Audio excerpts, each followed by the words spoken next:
Good morning Shikhar, come here.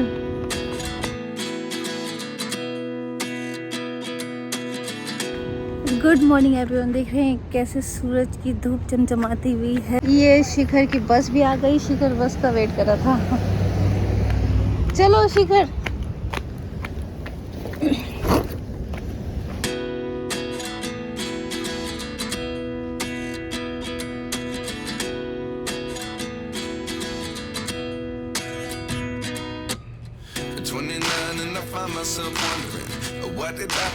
Good morning. देखा शिखर school चला गया, हम लोग बस का बाहर ही वेट कर रहे थे। जब शिखर रेडी हो जाता है उसको मैं बाहर ले आती हूँ ताकि बढ़िया धूप, मौसम का भी कुछ पता चले कि कितनी ठंड है।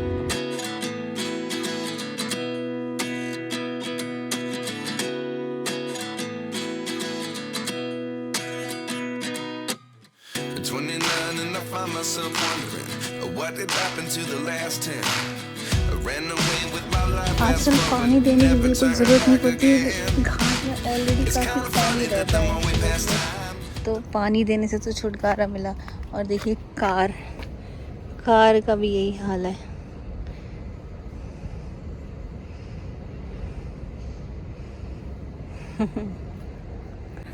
सुबह की सनी शुरुआत हो चुकी है। अब शिखर तो चला गया स्कूल, अब हम लोग चलते हैं अपने काम पे। तो जी मेरे यहाँ गार्बेज बिन की बहुत ही एक बड़ी समस्या थी। गार्बेज बिन का हैंडल टूटा हुआ था और उसमें कोई भी कचरा रखो तो वो रकून क्या करता था। हालांकि उसमें मैं डायरेक्टली नहीं डालती हूँ, ग्रीन वाले बिन में आप डायरेक्टली किचन का वेस्ट डाल सकते हैं, लेकिन मैं हमेशा पॉलीथीन में रैप करके डालती थी। तो रकून उसको खोल के अपना मस्त पार्टी करते थे रात में। और घर के अंदर भी नहीं रख सकते कचरा, बाहर रखो तो ये होता है। उसको मैं रस्सी से बांध के रखती थी उसका हैंडल, लेकिन कभी कभार अगर भूल गए तो फिर गए। मतलब सारा बिन जो है ख़राब कचरा बाहर हो जाता था।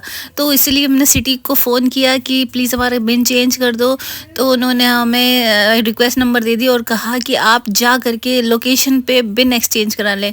तो वही वो दिन था और हम गए थे वहाँ पे। आप देख रहे होंगे पहुँचने वाले हैं जहाँ पर मेन डंपिंग एरिया होता है, जो शहर के जो कचरे होते हैं, जैसे आप मेटल, प्लास्टिक, ये सब आप कचरा में नहीं डाल सकते।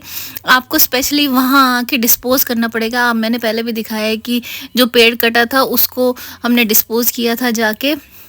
तो ये वही जगह है। और कुछ आइटम हमारे पास जैसे किचन के पैन्स, पॉट्स थे, कुछ इलेक्ट्रॉनिक्स था जो हम ऐसे नॉर्मल कचरे में नहीं डाल सकते, वो यहाँ पर हम आके डिस्पोज कर रहे हैं फ्री ऑफ कॉस्ट।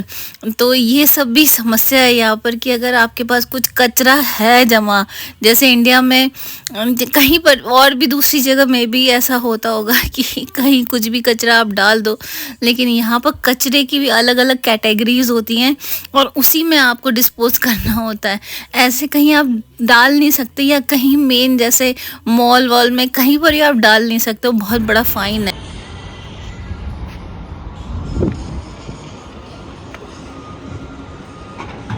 इसमें साइकिल भी रखी है, देखिए।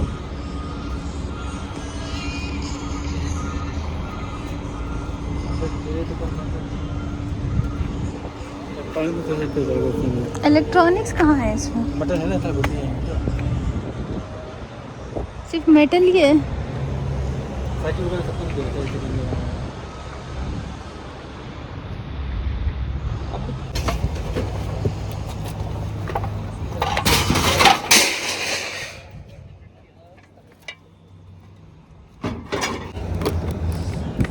इसमें इलेक्ट्रॉनिक्स तो नहीं है।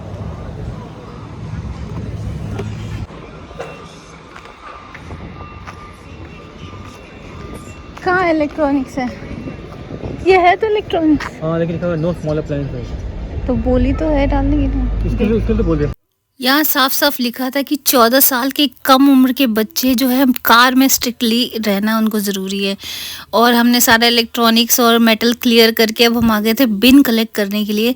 तो ये हमें नया बिन मिल गया। आप देख रहे हैं इसका हैंडल जो है बहुत स्टर्डी है, उसको एक मारो मुक्का और वो बंद हो जाता है और खोलता नहीं है। तो होपफुली ये रकून नहीं खोल पाएगा, क्योंकि मेरे से भी नहीं खुल रहा था। तो रकून को तो दिमाग लगाना पड़ेगा कि कैसे खोलना है, और हमने उसका सारा स्टर्डीनेस चेक कर लिया था कि वो किसी भी हालत में नहीं खोलना चाहिए। तो काफ़ी अच्छा था, वो टाइट काफ़ी हो गया था जो कि खुल नहीं रहा था बिल्कुल भी। तो हमने बिन एक्सचेंज कर लिया यहाँ पे और बहुत ही राहत मिली। देखिए सारे लोग अपना बिन छोड़ के गए थे, हमने भी अपना पुराना बिन डाल दिया था क्योंकि हम गाड़ी में लेके आए थे और इसको रख रहे थे। वो भी एक स्ट्रगल था गाड़ी में रखना गंदा बिन पूरा हमने अच्छे से बिछा करके सीट पर कपड़ा तब रखा था, और उठाते ही इसका जो नीचे व्हील निकल गया, फिर उसको लगाया हमने और बिन रखा गाड़ी में, नया बिन तो फिर भी। तो आज हमारी जो बहुत बड़ी स्ट्रगल होती थी गार्बेज को लेके कि कैसे भूलना नहीं चाहिए, रिमाइंडर लगा के रखो, उसका बिन का ढक्कन बंद होना चाहिए, नहीं तो 2-3 दिन तक हम गार्बेज घर के अंदर ही रखते थे। तो उस समस्या का समाधान हो गया, बहुत ही राहत मिली। फाइनली हमने नया बिन ले लिया था इतनी बड़ी गार्बेज के एरिया से।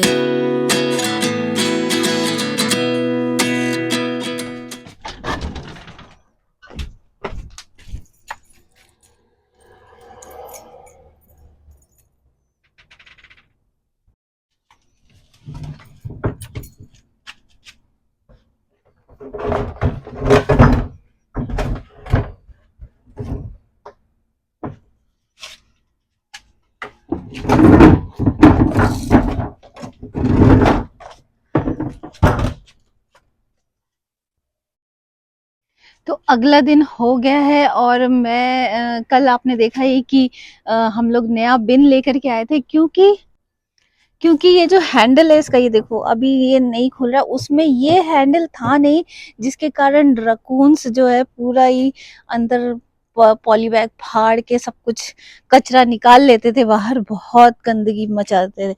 तो ये देखो अब ये इतना टाइट है कि ये खुल नहीं रहा, ऐसे खुलेगा दबा के प्रेस करके, एकदम नया चमचमाता बिन। इसे अभी मैं सोच रही थी साफ करूं बट साफ करने की जरूरत नहीं है, ये ऐसे ऐसे मारो और ये लॉक हो जाता है। फिर रकून इसको खोल नहीं सकता क्योंकि इसको यहाँ से प्रेस करना पड़ता है तब खुलेगा ये। बहुत ज्यादा परेशान थे। वो हैंडल टूटा था तो उसमें क्या करती थी मैं, रस्सी बांध के फिर नीचे से बांधती थी उसको, बहुत मुश्किल होता था। तो अभी हैंडल है तो हैंडल लॉक कर देंगे और फिर रकून नहीं खुल पाएगा इसको। एटलीस्ट कुछ तो बचेगा, मतलब जो कूड़ा उठाना नहीं पड़ेगा, बहुत मुश्किल होती है, वो सड़ जाता था पूरा, इट वाज सो स्मेली। तो ऐसे इसको मैंने ऑनलाइन पहले बुक कर दिया था, उसके बाद जाके उसको उठाया था। जो मेन गार्बेज सेंटर है यहाँ पे, मतलब हर जगह होता है ऐसे मेन गार्बेज सेंटर, क्योंकि आप हर चीज कूड़े में नहीं डाल सकते और कहीं पर भी आप ऐसे नहीं डाल सकते हैं, आपको स्पेशल प्लेस पे ही डालना है। ये बाहर ही रख दिया था, कल इसको अंदर ले आई हूँ क्योंकि नया बिन देख के कोई ना कोई उठा के ले ना जाए, इस वजह से मैंने इसको बाहर ही रख दिया था। तो ये सारी स्ट्रगल है कनाडा में रहने की, जो लोग कनाडा में रहते हैं वो मुझसे रिलेट कर सकते हैं। थोड़ी बहुत स्ट्रगल भी है, थोड़ी बहुत अच्छी भी है, तो हर जगह की पॉजिटिव और नेगेटिव बात होती है। तो let's see and hope for the best, और आप सिर्फ पॉजिटिव बात को ही गिने, नेगेटिव को एज अ एक्सपीरियंस लें। चलिए जी, व्लॉग को एंड करते हैं यहीं पर, क्योंकि एक्चुअली मुझे जाना है दूसरी जगह, नया व्लॉग शुरू करूंगी उस पे। तो ये व्लॉग को यहीं समाप्त करती हूँ, मिलते हैं आपसे अगली वीडियो में जो अभी ही शुरू होने वाली है।